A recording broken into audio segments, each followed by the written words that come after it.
নমস্কার। শুরু করছি আজকের আলোচনা।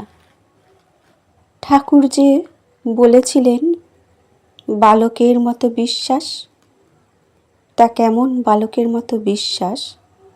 বালক মাকে দেখবার জন্য যেমন ব্যাকুল হয়, সেই ব্যাকুলতা। এই ব্যাকুলতা হলো তো অরুণ উদয় হলো। তারপর তিনি বললেন সূর্য উঠবেই। এই ব্যাকুলতার পরে ঈশ্বর দর্শন। জটিল বালকের কথা আছে। সে পাঠশালে যেত, একটু বনের পথ দিয়ে পাঠশালে যেতে হয়, তাই সে ভয় পেত। মাকে বলাতে মা বললে, তোর ভয় কি? তুই মধুসূদনকে ডাকবি। ছেলেটি জিজ্ঞাসা করলে, মধুসূদন কে? মা বললে, মধুসূদন তোর দাদা হয়। তখন একলা যেতে যেতে যাই ভয় পেয়েছে, অমনি ডেকেছে, দাদা মধুসূদন। কেউ কোথাও নাই। তখন উচ্চৈঃস্বরে কাঁদতে লাগলো, কোথায় দাদা মধুসূদন? তুমি এসো, আমার বড় ভয় পেয়েছে। ঠাকুর তখন থাকতে পারলেন না, এসে বললেন, এই যে আমি, তোর ভয় কি? এই বলে সঙ্গে করে পাঠশালার রাস্তা পর্যন্ত পৌঁছিয়া দিলেন আর বললেন, তুই যখন ডাকবি আমি আসব। ভয় কি? এই বালকের বিশ্বাস, এই ব্যাকুলতা। ঠাকুর বললেন, এই ব্যাকুলতা, এই বিশ্বাস থাকলে ঠাকুর ঠিক দেখা দিবেন। একটি ব্রাহ্মণের বাড়িতে ঠাকুরের সেবা ছিল। একদিন কোনো কাজ উপলক্ষে তার অন্য স্থানে যেতে হয়েছিল। ছোট ছেলেটিকে বলে গেল, তুই আজ ঠাকুরের ভোগ দিস, ঠাকুরকে খাওয়াবি। ছেলেটি ঠাকুরকে ভোগ দিল। ঠাকুর কিন্তু চুপ করে বসে আছেন, কথাও কন না, খানও না। ছেলেটি অনেকক্ষণ বসে বসে দেখলে যে ঠাকুর উঠছেন না। সে ঠিক জানে যে ঠাকুর এসে আসনে বসে খাবেন।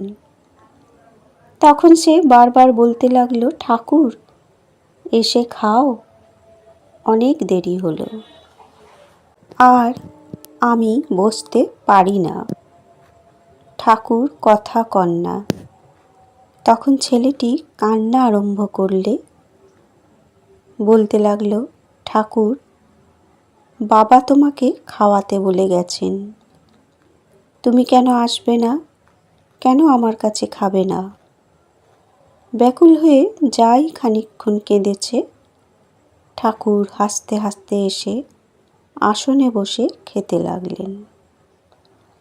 ঠাকুরকে খাইয়ে যখন ঠাকুর ঘর থেকে সে গেল, বাড়ির লোকেরা বললে, ভোগ হয়ে গেছে, সেসব নামিয়ে আন।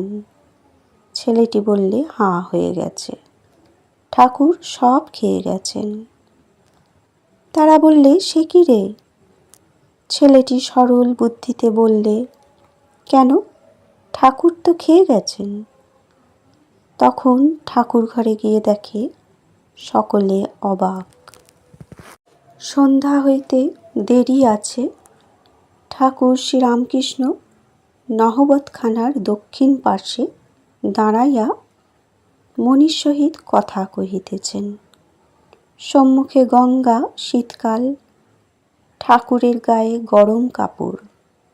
ঠাকুর মণিকে জিজ্ঞাসা করলেন, তুমি পঞ্চবটির ঘরে শোবে? মণি বললেন, নহবতখানার উপরের ঘরটি কি দেবে না? ঠাকুর খাজাঞ্চিকে মণির কথা বলিবেন, থাকবার ঘর একটি নির্দিষ্ট করে দিবেন। তার নহবতের উপরের ঘর পছন্দ হয়েছে। তিনি কবিত্ব প্রিয়।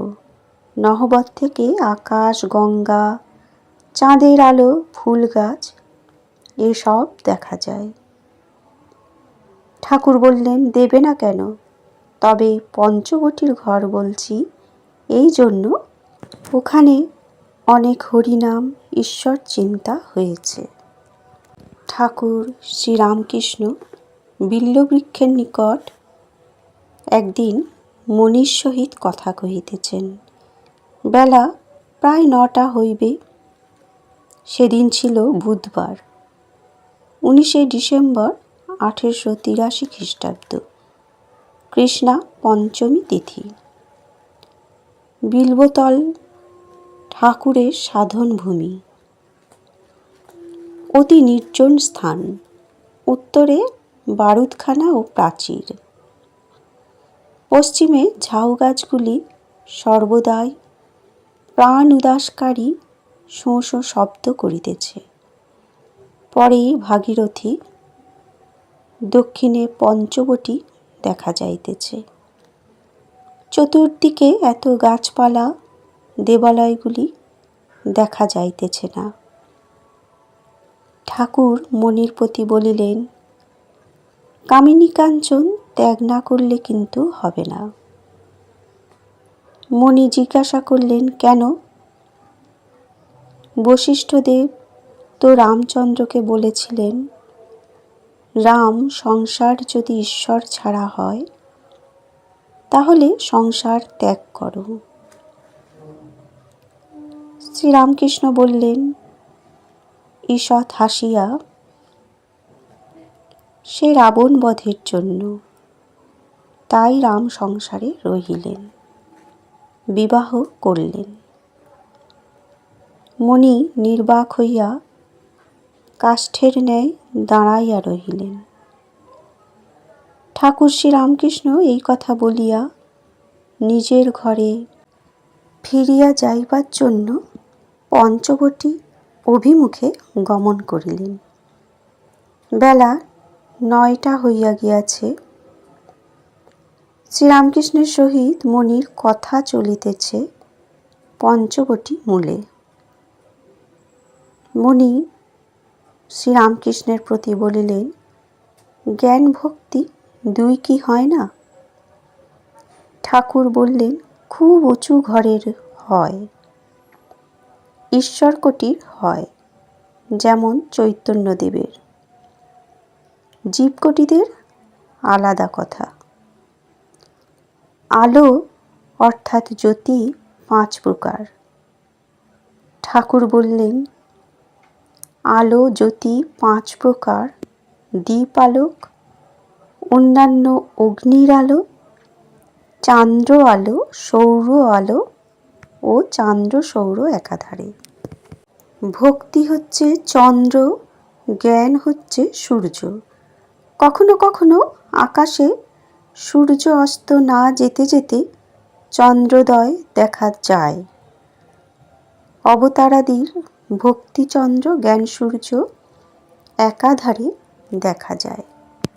ঠাকুর আরও বললেন, মনে করলেই কি সকলের জ্ঞান ভক্তি একাধারে 2 হয়? আধার বিশেষ। কোনো বাঁশের ফুটো বেশি, কোনো বাঁশের খুব সরু ফুটো। ঈশ্বর বস্তু ধারণা কি সকল আধারে হয়? 1 সের ঘটিতে কি 2 সের দুধ ধরে? মণি বললেন, কেন? তাঁর কৃপায়। তিনি কৃপা করলে তো ছুঁচের ভিতর উট যেতে পারে। শ্রীরামকৃষ্ণ বললেন, কিন্তু কৃপা কি অমনি হয়? ভিখারি যদি পয়সা চায় দেওয়া যায়, কিন্তু একেবারে যদি রেল ভাড়া চেয়ে বসে? মণি নিঃশব্দে দণ্ডায়মান। শ্রীরামকৃষ্ণ চুপ করিয়া আছেন। হঠাৎ বলিতেছেন, হাঁ বটে, কারু কারু আধারে তাঁর কৃপা হলে হতে পারে, 2 হতে পারে। বন্ধুরা, আজকের শ্রী শ্রী রামকৃষ্ণ কথামৃত আলোচনা পাঠ এই পর্যন্তই। ধন্যবাদ।